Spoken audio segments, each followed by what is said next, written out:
A bunch of people show up and someone says, I don't know, what do you want to play? And then someone says, oh, well, let's play so-and-so. And they go, okay, and they play it. Okay, it's not worked out ahead of time. If they're good players, they kind of know their place in the group. And the rest of it's just done with nods and pointing and hand gestures. So that's what we're going to do. All right? Now, the only thing that the guys know is I sent them 3 tunes that we're going to do, 3 different styles of tune. And what they're going to play from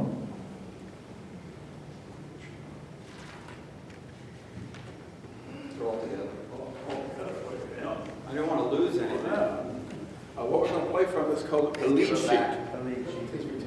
The lead sheet has the melody, and it has the chord symbols. Okay, that's all that's on it. There's no harmony parts or no instructions. That's all it is. It's just the melody and the chord symbols. And this is what jazz musicians play from.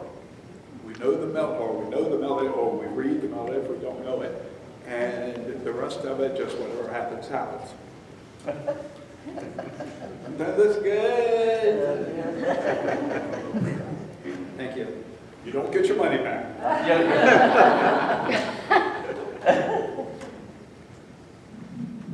So what we're playing from the lead sheet is usually the melody, the horns play the melody. So Angelo and Bernie will play the melody. They'll play it together, or they'll switch off and one will play the melody, and the other will tinker something behind them. But they're going to have to figure it out amongst themselves once we start playing. Todd on bass plays the functional note of the chords called the root, and then he connects the roots together with other notes that hopefully are meaningful and interesting, but he makes that up as he goes. Glenn on drums plays primarily the style rhythm of the song. Be swing or Latin. He has to know all those Latin rhythms and be able to play the right one. And so he plays that basic rhythm and he embellishes it according to what we play. Okay? So if he hears us going ba-da, da-da-da, he'll go da-da, da-da-da along with us. Sometimes he fills in the holes, da-da-da-da-da, in the holes, so he'll go da-da-boom, and he'll play something to fill in the hole. I play the entire chords.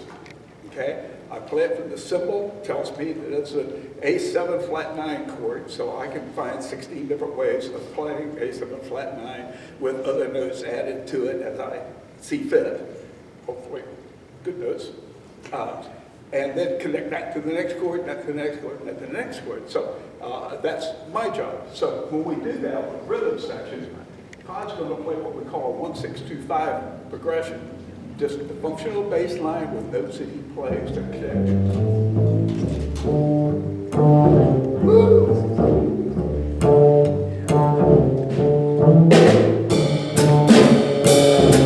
That's the functional part of the song.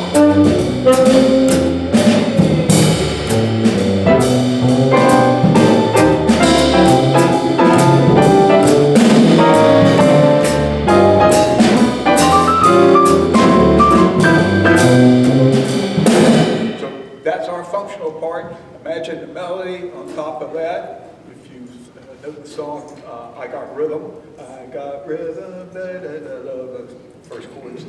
So whatever the melody is, there could be 14 different songs written with that chord progression.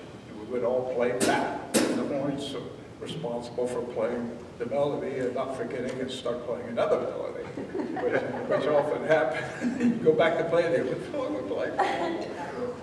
Okay, so the first tune we're going to do is a Duke Ellington tune from about 1948-49, and it's called Take the A Train.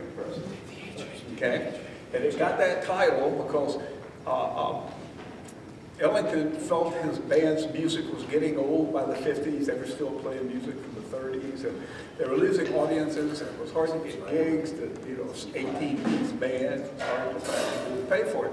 So he was looking for someone younger to write music a little more hip in their vein, and he hired this guy named Billy Strayhorn to write for him. So Billy lived in Philadelphia and Duke lived in New York, so Billy had to go up to New York, and he said, well, once I get to New York, what do I do?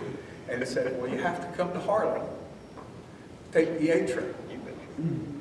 And that's when Billy got there, the first song he wrote, he had to title it something, and he said, I'll call it Take the A Train.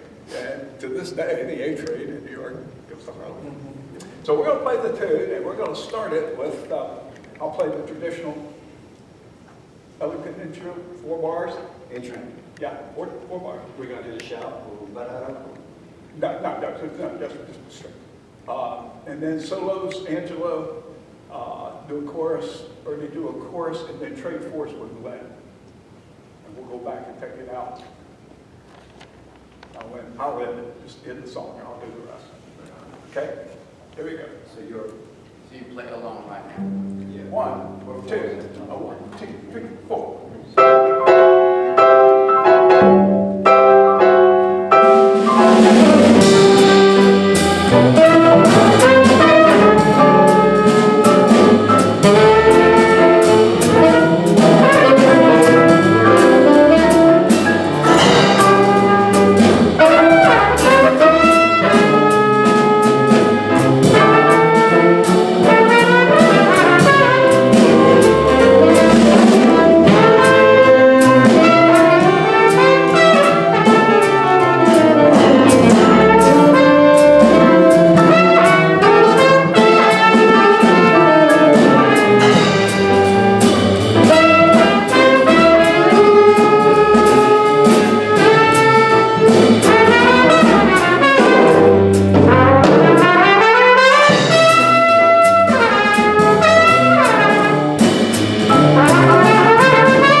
Do I still get paid? Nope. I can't hear the piano at all. I'll turn it up. You play next one, maybe you play next one. That one's not on. Well, maybe. It is on. That's all I can hear. No, don't do that. There you go. Yeah.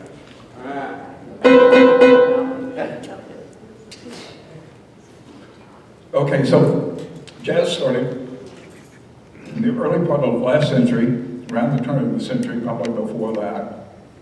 And it was started by black musicians.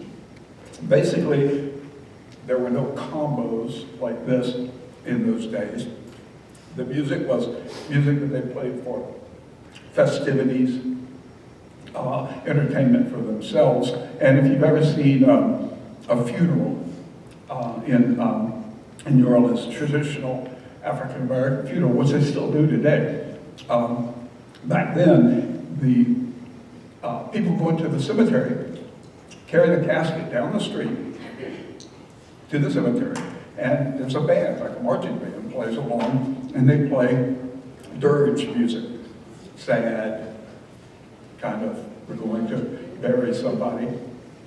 But then after they bury them, they come back, and the music is all happy because, you know, the person is going to a better place, and so it's like a celebration of life. But when they started playing with small groups, they took what they played with the band, which was turned into Dixieland music because it was just a free-for-all, and they started playing in small groups indoors, in clubs, and especially brothels.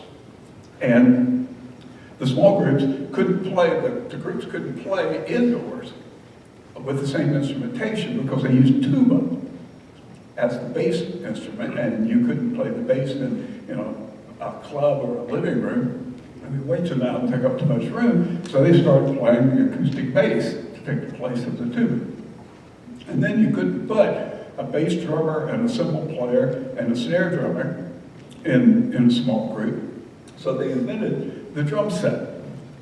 And so one person could play the snare drum, bass drum's on the floor, and they invented a pedal that hit the bass drum. And instead of crashing cymbals together, they put them on stands, and the drummer would play the cymbals with sticks.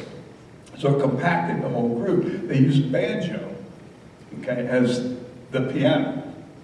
But the banjo was limited, and what these guys, they wanted to play more complex stuff, and the banjo was kind of limited for that, so they started using piano. Well, the jazz moved up to Kansas City, and there's Kansas City style jazz, kind of basic. Then it moved up to Chicago, then it moved to New York, and it had this evolution. In the 30s, big bands got together, took a small group, started big bands, and so you had Ellington and Count Basie and Oliver Nelson, all those early big bands. And they played dances and concerts and functions, playing swing music. Well, by World War II, there weren't enough musicians, men, to fill the bands. They were all off somewhere doing, what. And so they made smaller groups. And the smaller groups became bebop jazz, which used this instrumentation almost exactly all the time. And bebop was big in the 40s. In the 50s, there was post-bop. It was just an extension of what the style that they played with bebop. Then the 60s or 50s was cool jazz. Into the 60s, in the 60s, rock and roll was the thing, so it became jazz rock. Chick Corea and Herbie Hancock. And then it became fusion and funk. So you have all those styles, plus Latin jazz. The trumpet player Dizzy Gillespie, who was a bebopper, started back in the 40s. He started using Cuban musicians with a band, and he played Cuban music, jazz, very big in Cuba. And salsa today is like a simplified version of that. So that's how the whole thing came about. And the musicians improvised all the way through, because the definition of jazz, the real definition of jazz is any music in which improvisation is an integral part. Okay, rock bands, the guitar player will do a solo. Country bands, the fiddle player will do a solo. But those solos are not integral to the song. They're basically a break in the song. It's something else. And then you come back and play the song again. So the solos are not integral. But in jazz, if there's no solo, it's not jazz. So that's why jazz musicians can play songs written by jazz musicians with jazz solos. We can also play songs that were made famous by Frank Sinatra. But we play them with improvisation, with solos. And if there aren't solos, it's just not jazz. It's music. You heard the guys improvise their solos on A-Train. I'm going to do now a bossa nova. This was big in the 60s from Brazil. Brazil's national music is the samba. And then that turned into the bossa nova in the 60s, came to the United States, and it was used. It was called the bossa nova boom in the 60s. We still play bossa novas today. You don't hear them on the radio anymore.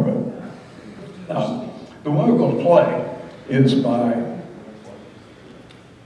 the master of bossa nova, Antonio Carlos Jobim. He wrote "Girl from Ipanema" and a whole bunch of other tunes. The one we're going to do is called "Wave."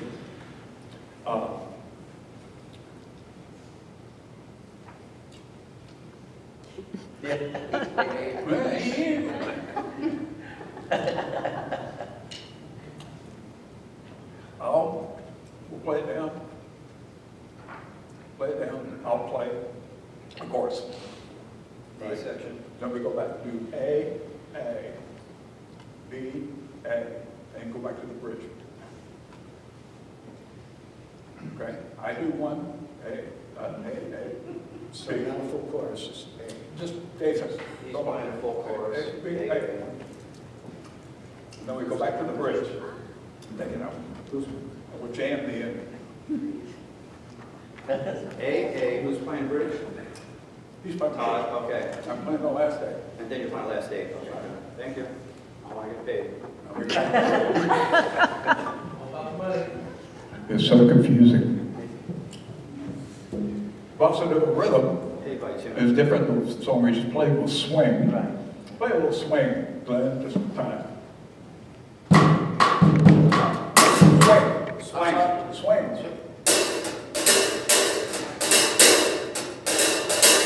Okay, so that's swing. And it has that boom, bop, bop, bop, bop feel to it.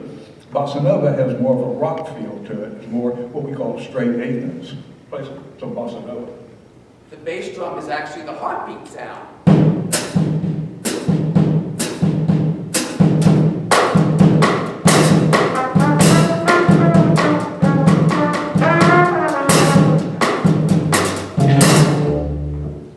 Okay, so that's a bossa nova. And now we're going to play the song.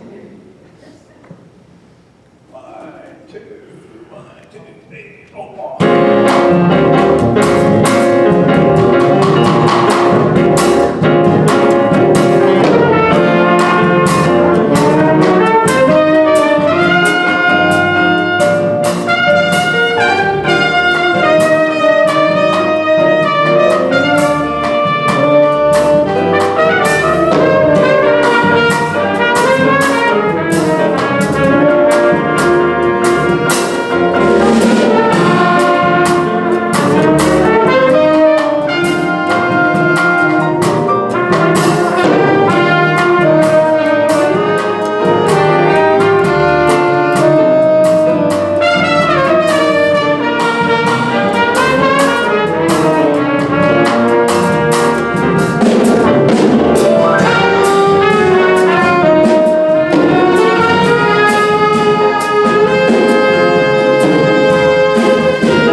The last song we're going to play is a rock tune. It was written by a bass player in the early 60s. Herbie Mann, the jazz flutist, had a big hit with it around 62 or so.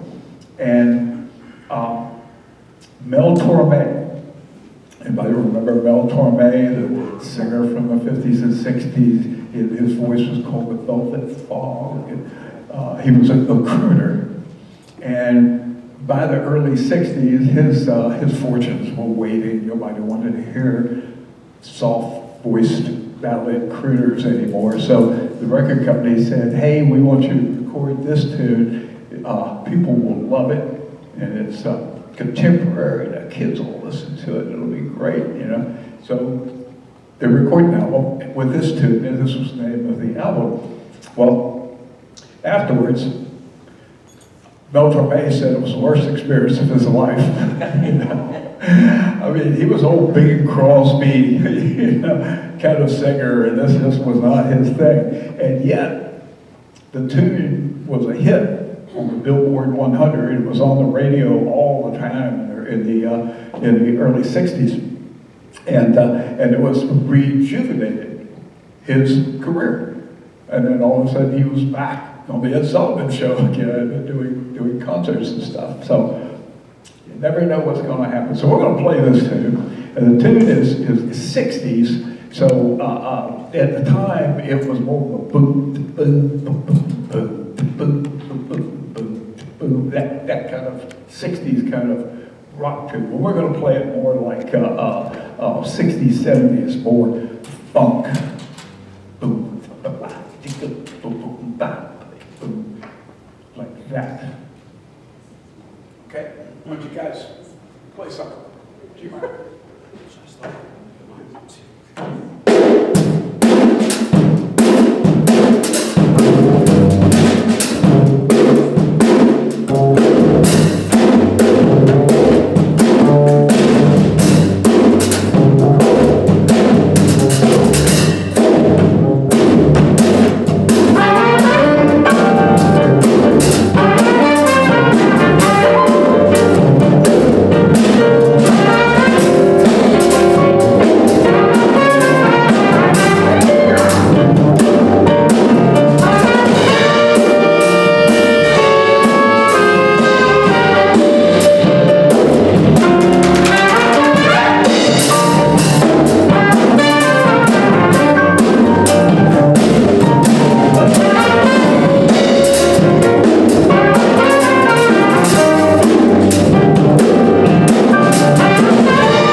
Bernie Maloney on tenor sax.